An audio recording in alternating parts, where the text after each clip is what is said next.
Okay, so this is a quick review on the Forney Easy Weld 100 ST stick TIG. Cute little operation.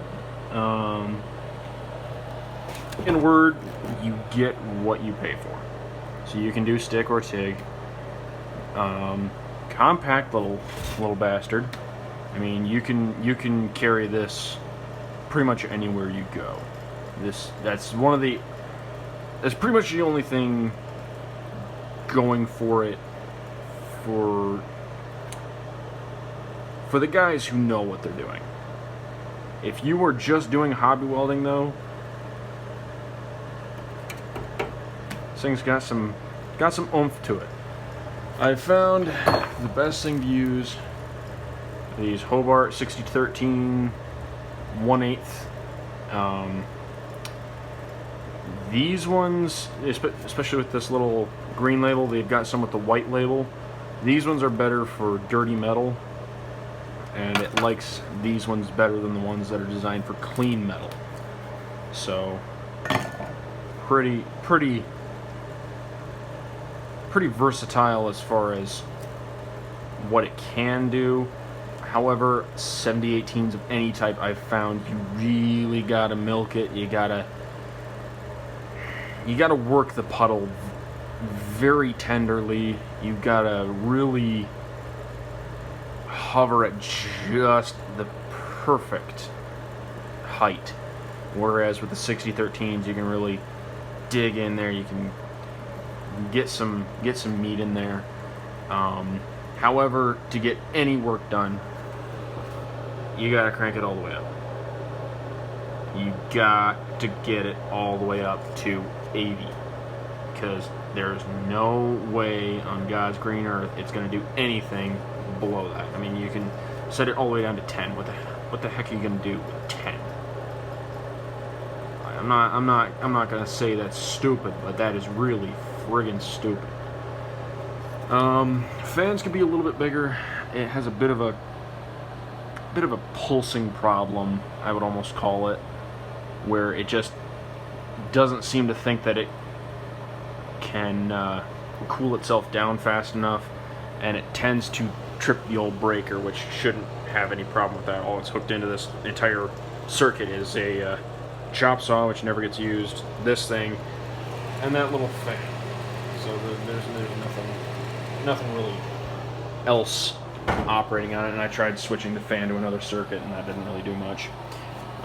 Comes with the beautiful little 3-prong adapter, although standard it is one of these little special boys, which of course on certain plugs will work en naturel, but not this one.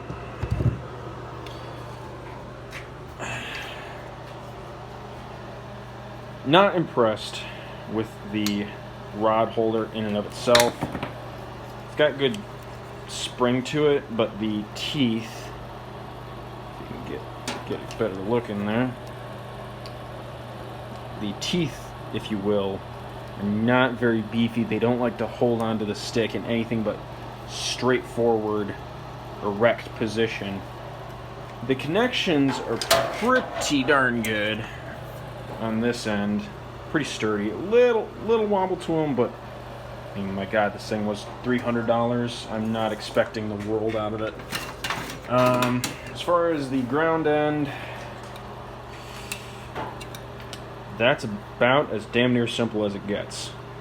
This thing fails. Just gonna hook that there, sexy. I can come over here, grab one of these old boys, and get going again. Lickety split. You don't find that with other leads. Not saying it's the best, not saying it's the worst, but I did manage, grab a light here, to get a few sexy welds in here. Not all of them are as sexy as the others. So the problem you have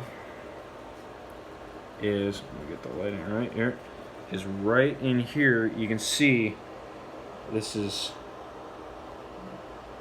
not sexy.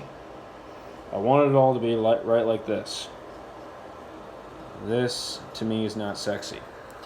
I have the same problem right over here. Basically what's happening is the machine can't keep up the heat. So I threw together this little welding table because I didn't have one. And some of them, like I said, came out real pretty. Usually once the section of metals that I've been working with are nice and hot.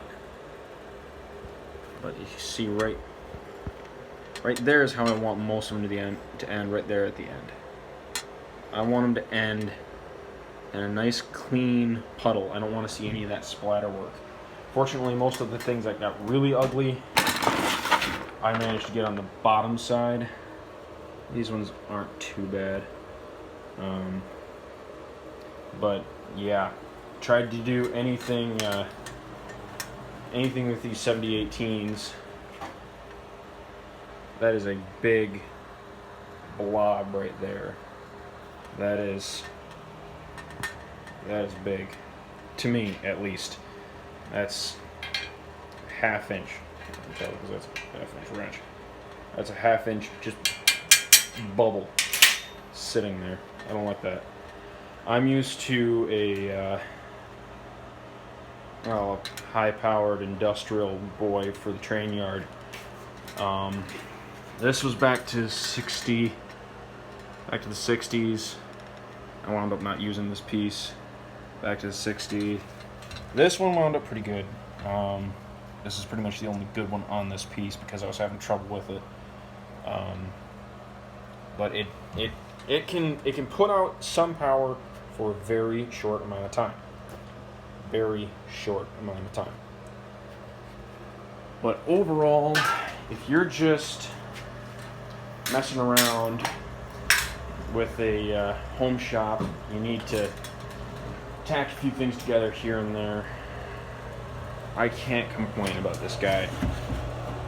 I have already outgrown it. As a hobbyist, as a welder, well, I started out way lower than my weight class with this. I'm certified up to 1-inch boilerplate. But I mean, it comes with full starting guide. All right, you know, tit to tat, TIG and stick, which is really nice for the guys who have used the machines but never set them up before. Operator's manual, I flipped through it because I'm a responsible adult. And let me tell you, I'm dyslexic, but I can't read that. Pretty sure that's French. But it has a full page for users' notes. It has parts lists for your TIG torch consumables and all your other stuff, and troubleshooting. I'm not going to say that these guys are any sort of proponents for right to repair. I don't know. I've not used Forney or Forney, however you want to say it. I've not used them for anything else. This is my first use of their product. Don't mind the random metal file and trowel on the table. So I've only ever used these particular pieces of equipment that came in the box, and everything it needed besides the rods, and of course, as someone put it, the angry pixies in the wall, it had everything it needed. Not everything I needed, but everything it needed. So all in all, I don't want to rate it poorly because I mean, like I said, you get what you pay for. This is a $300 welder. If it were a $3,000 welder, I would rate it as a $3,000 welder, but for a starting hobbyist, for a backwoods, real quick fixer-upper project, this will do the trick. The big things to remember is Number one, keep your puddle. You cannot go faster than your puddle. You are forced to do dime rolls with this thing. Which, I did a quick little test piece over here. This is just a piece of some garbage. And you can fabric cobble. This is, I mean, you can, but you have to get that. You have to get that nice hot bead. These pieces were hard because they're covered in paint and they were getting hot real quick. And I didn't have the fan running. But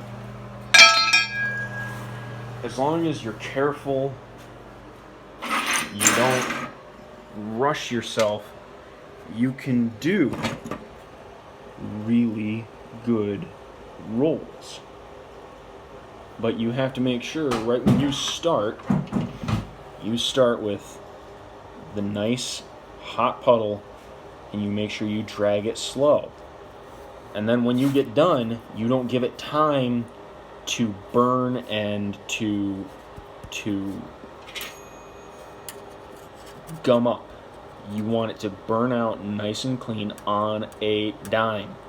So when you're pulling away, you know, you're coming through. I don't normally weld with this hand, so it doesn't look right.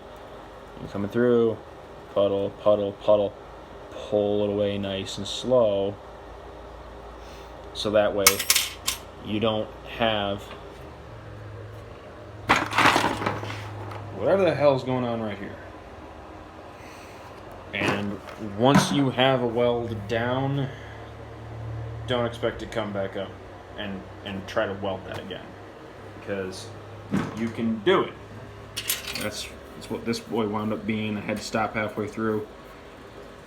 I had to heat the ever-loving hell out of it.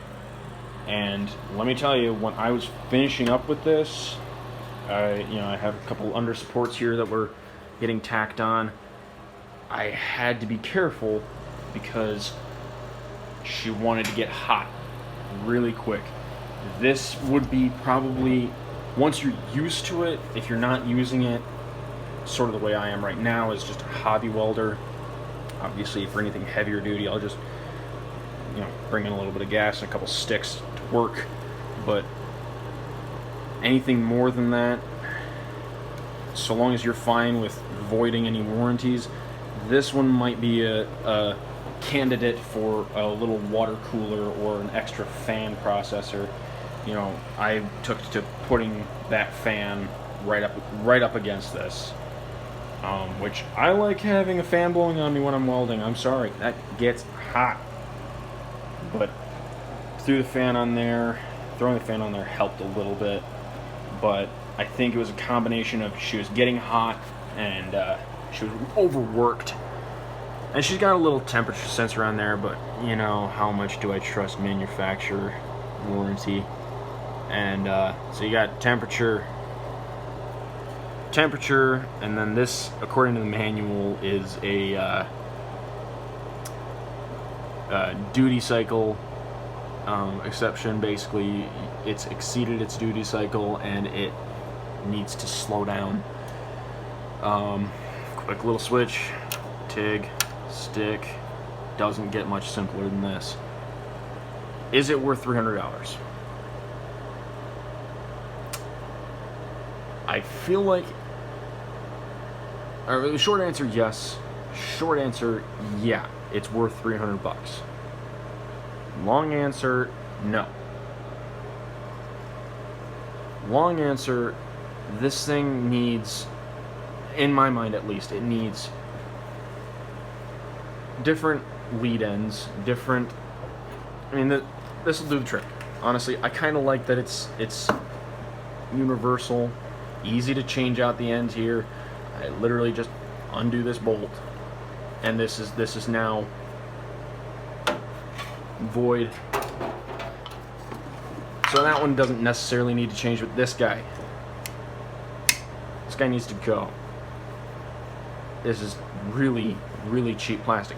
But this is the stuff that brings it down to $300. So,